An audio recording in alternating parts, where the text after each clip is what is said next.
بابا برو خونه، هرچی وسیله داریم بردار بیار. شاید مدت نتونیم بریم خونه. کار کیه؟ چه میدونم کاری کیه.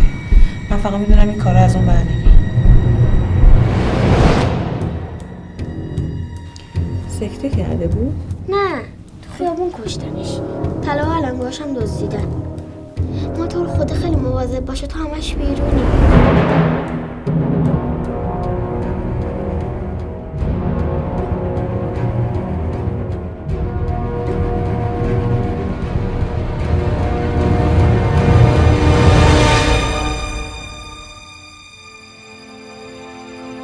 هفت زن به قتل رسیدن، نه 8.